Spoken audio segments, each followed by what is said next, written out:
Hey guys, it's Cosmic Skeptic, and ever since my debate with Mohammed Hijab earlier this year, I've been getting a lot of attention and responses from various Muslim YouTube apologists, and I'm delighted for it since it only provides more topics for discussion and potential video material. But one of these videos, which you'll know if you're a regular viewer, was from the YouTube channel Darwinian Delusions, and the video argued that atheists can't justify the concept of human rights. Now, I responded to this video in a video that you can see by following the link in the description, and since then I've had another response to my video, this time from a channel called EpistemiX. Now, the guy from this channel makes an argument that, given what I apparently admitted in my video on human rights, which I'd recommend you watch before you watch this, though it's not strictly necessary, that it should prevent me from arguing in favour of animal rights. He accuses me of inconsistency and, in his words, intellectual gymnastics, since I'm an advocate for the ethical treatment of animals, and he believes that my views on morality and human rights shouldn't allow this. So, well, let's explore why. Okay guys, some of my thoughts regarding Cosmic Skeptic's recent video on veganism and animal rights. Now, what was really funny was that a few weeks ago, he makes a response video to Sabur Ahmed when Sabur made a video regarding human rights. Now, obviously, Sabur made the point, generally speaking, that on atheism or naturalism, you cannot make a claim for human rights because at the end of the day, it's just matter in motion, molecules in motion. There is no such thing as objective morality or objective value, if you like, from that perspective. There is no difference between a sentient human being like me and a table or a chair because it's all matter in motion. Now, in his response, Cosmic Skeptic acknowledges this. No, I don't. You just said that on atheism, there's no difference between a sentient person and a table, since it's all just matter in motion. If tables are in motion, that's besides the point. But I've argued many times in the past that just because two things are composed of the same stuff doesn't mean there isn't a difference between them.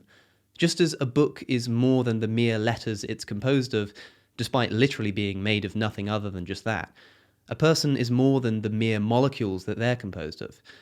Don't say that I acknowledge that there's no difference between a person and a table when I expressly argued to the contrary. It's interesting. He's honest. He acknowledges this. There is no such thing as objective morality that's out there. Here's your next mistake. I never denied in my video that there is such a thing as objective morality. I only denied a specific kind of objective list theory approach, which says that human rights objectively exist. Just because I'm denying one particular objectivist moral theory doesn't mean that I'm denying objectivity altogether. You can, as I do, and as I did in my video, deny the objective ontological existence of human rights without ruling out the existence of objective morality altogether. For example, traditional utilitarianism, not to be confused with my own view, by the way, believes that it is objectively moral to maximize pleasure. It believes in objective morality, that is, but it doesn't believe that human rights exist. Right? The two don't have to go together. So why has this guy made the mistake of thinking that since I deny human rights, where I did in my video, I also have to deny objective morality? I'm not sure, but maybe it's because I previously did argue against objectivity in ethics years ago, that my mind has since changed. If you want to see how my mind changed, you can see my podcast episode with Steve Woodford. I'll link it in the description. Now, I'm willing to grant the benefit of the doubt here, but just don't criticize me for things that I don't believe. Yet he says we should live like there is. Meaning you should delude yourself into believing that there is. Why? Because according to him, it works. Why? Because he takes the Sam Harris approach to morality, which is that if it results in pleasure, if it results in happiness, if it results in making you feel good, then it's good, etc. And you can go and watch the rest of the intellectual gymnastics that take place in that video. Yeah, I recommend that you do watch my original video if you want to know what I actually think, not this garbled parody and misrepresentation of everything that I said. Okay, let's break this down. Yet he says we should live like there is, meaning you should delude yourself into believing that there is. This simply isn't true. Right? I argued that although human rights don't actually exist, it's useful to design rules and laws as if they do because they're useful concepts, just like how the criminal justice system assumes innocence until proven guilt, despite knowing that criminals aren't actually innocent until the moment they're proven guilty. Right? Again, it's the same thing. They just do this because it's a useful concept. To delude yourself is, by definition, to make yourself actually believe something that isn't true. Right? I never advocated believing that human rights exist. In fact, I quite clearly argued the exact reverse. I'm not asking you to believe anything that isn't true. That would be deluding yourself. I'm asking you to adopt a useful and practical system of moral rules. Right? Saying that I'm advocating for people to delude themselves betrays not only your misunderstanding of the point of my video, but also a misunderstanding of everything that I stand for. Why? Because according to him, it works. Why? Because he takes the Sam Harris approach to morality, which is that if it results in pleasure, if it results in happiness, if it results in making you feel good, then it's good. Oh, do I? Do I really? Do I really take the Sam Harris view that maximizing pleasure is the right thing to do? Okay, firstly, aiming to maximize pleasure is not the Sam Harris view. He didn't invent that, you know. In fact, he's not even close to being the best contemporary advocate of that view. Aiming to maximize pleasure has been around for a lot longer than Sam Harris has. It's called utilitarianism, and I'd tell you where to read up about it, but it's literally the first thing you'll encounter in any book about ethics ever, making it all the more suspicious that you'd fail to attribute the line of thought to its actual origin. Now, why might you credit a view to a pretty poor proponent of it when you're trying to criticize it? Especially when the far more obvious and incalculably more sophisticated actual origin of the view is readily available to anybody who might, want to read it and perhaps even be convinced by it. One can only wonder. But secondly, I have, at great and painstaking length, comprehensively criticized not only this kind of moral naturalism, but specifically Sam Harris's views in numerous videos and podcasts. Right? To listen to my ideas about ethics and say that I agree with Sam Harris simply indicates that you've totally misunderstood at least one of us. But I'll leave that for later. The point being, he acknowledges there is no such thing as objective. If you go down to the bare bones, there is no such thing as objective morality or value. Again, it depends what you mean. Right? I can't criticize you here if you have my views wrong, since I have changed my mind, as I say, over the past few years. Maybe you're basing this idea that I completely reject objectivity in ethics on some old video or something from the past, but let me just clear things up as briefly as possible right here for you. Okay, I believe that it is objectively true that sentient creatures will always desire the maximization of their pleasure. That is, objectively, I think they do value pleasure. Second, I think that the actions of sentient creatures are motivated by their desires. This means that all actions are ultimately motivated by pleasure. So when someone performs an action, it indicates that they believe that it will maximize their pleasure. Right? And objectively, they're either right or wrong about this. Okay? Claiming that doing X will maximize pleasure is an objective, empirical claim. It's either true or false. Right? And a person's actions indicate what objective belief it is that they hold. What I don't do is make the leap to say that any particular action is itself right or wrong, as Sam Harris does, for example. I instead say that the action indicates a propositional belief that is either right or wrong, since I think that beliefs can be objectively right or wrong, even if actions can't. And it's these beliefs that motivate the actions we take. Right? It's kind of hard to condense this view like I've just tried to, but if you want an expanded explanation of it, then I've linked my talk, The Good Delusion, in the description. But just note that, at least in recent videos, I've never denied that there is objectivity in ethical debate. Then, a man who could not justify or account for or respond to the claim that on atheism or naturalism you cannot even account for human value, now talks about the value of animals. You know, it's fascinating. And what's interesting is that he cannot help but do this. And I can appreciate this. I can appreciate it because it's an intrinsic, as human beings we have an intrinsic drive. There are certain elements of truth, there are certain elements of right and wrong which God has instilled within us, within our very nature, which we cannot help but express even if we claim to be atheists. Okay, stop. Can you see how this is in so many words the same view that I hold? I just say that it wasn't God who instilled certain values within us, but our evolutionary history. Right? We have these intrinsic values within us, no doubt. Are they the right values? Should we have or follow these values? That's a different question. But the same thing could be asked of any values instilled by a god. This isn't a problem for atheism, it's just a problem for moral epistemology. Right? This guy is saying that we have an intrinsic moral drive within us, and that this should indicate to us that morality exists objectively. Right? I just make the weaker claim that our intrinsic moral drive simply indicates what we do value, not what we should. It's only then that I evaluate how this relates to our actions.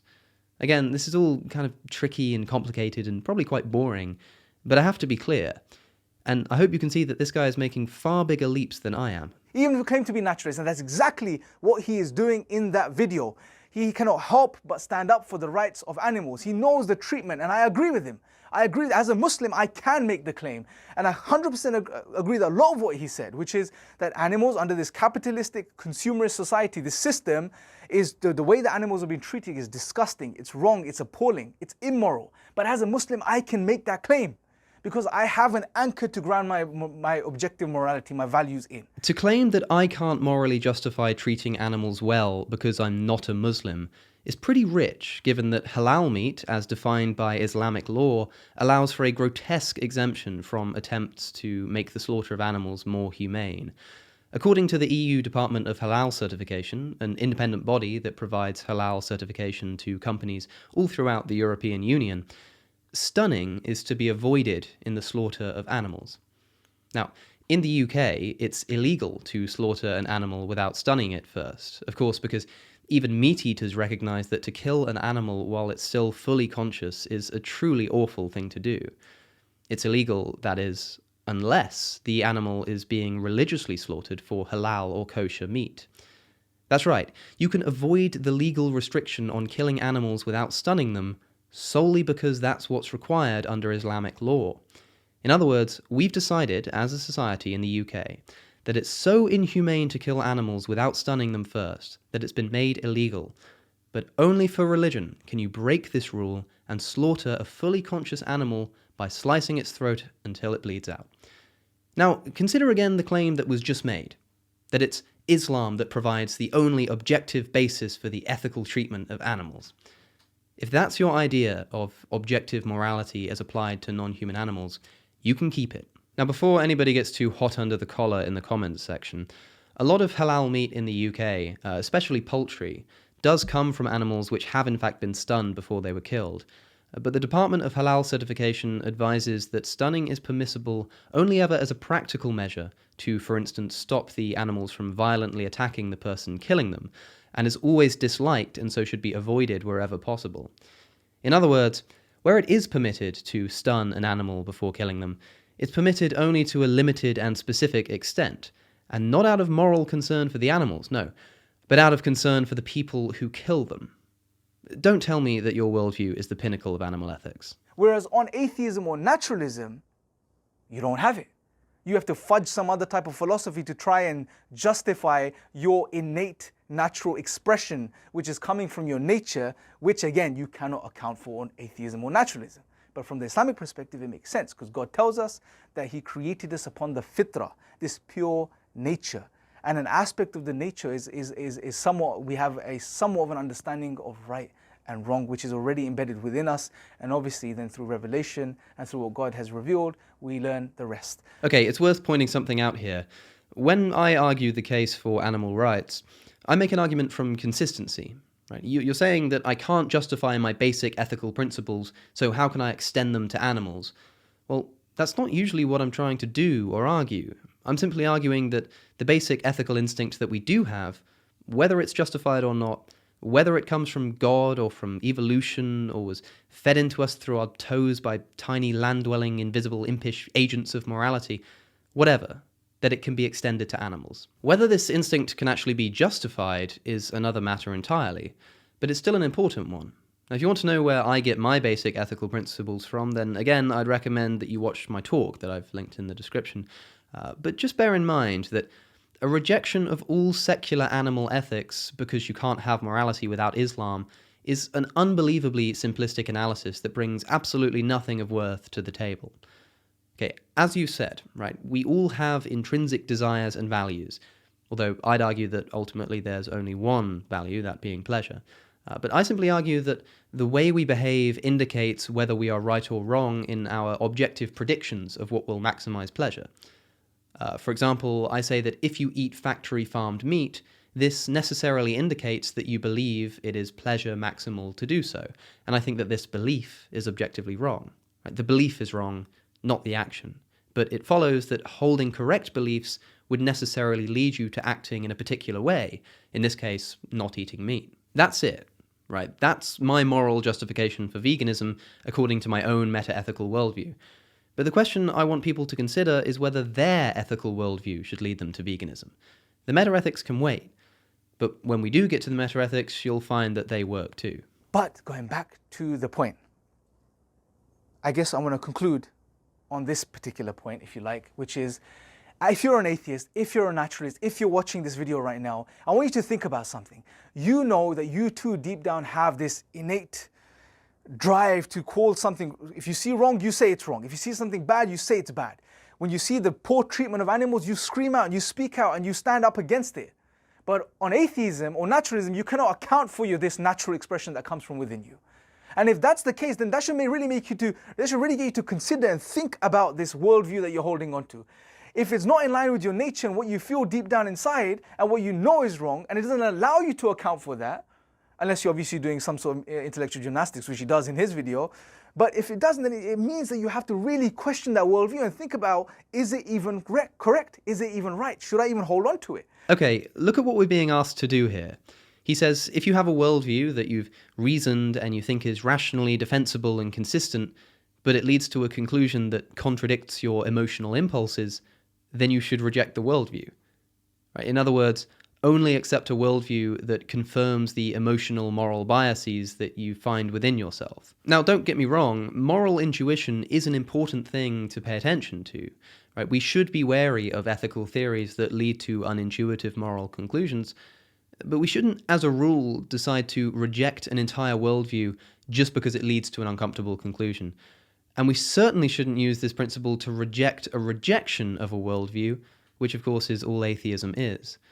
I've argued in the past that, for instance, because Islam leads us to the conclusion that it's permissible for a 50-year-old to marry a 6-year-old, as the Prophet Muhammad did, we have good reason to reject the Islamic moral worldview.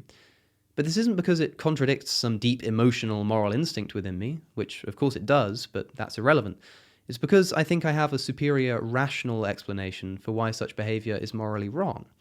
Right? You can use conclusions that you think are false to criticize a worldview that leads to them, but not if the reason you think they're wrong is just because you don't like it. Right? To simply rely on our emotional drives to determine which worldview we should accept is a poor criterion, though you can easily see how this might lead to religion. So you don't necessarily have to rule out moral intuition as an important tool among many in evaluating a worldview, but to say that atheism necessarily leads to the rejection of objective morality, which it doesn't, and that our emotional drive to believe in objective morality justifies rejecting any worldview that denies it, which it doesn't, is just a step too far for my liking.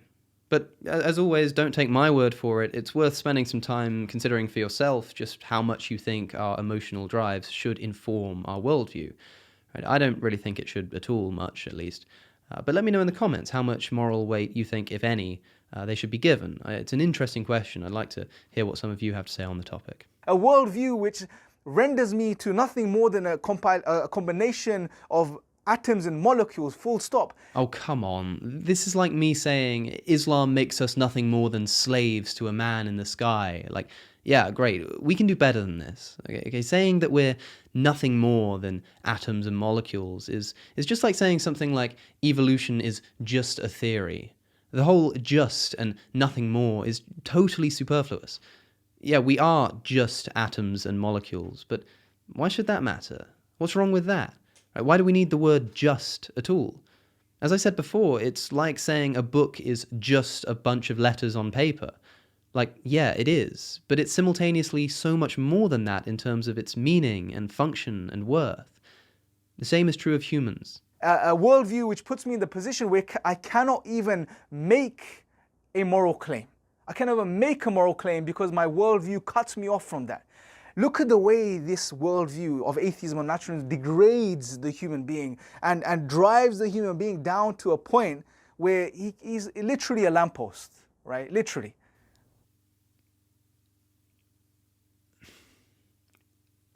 I've been Alex O'Connor, or Cosmic Skeptic. You can find me on social media here. Don't forget to subscribe and hit the notification bell. Thank you for watching, and I'll see you in the next one.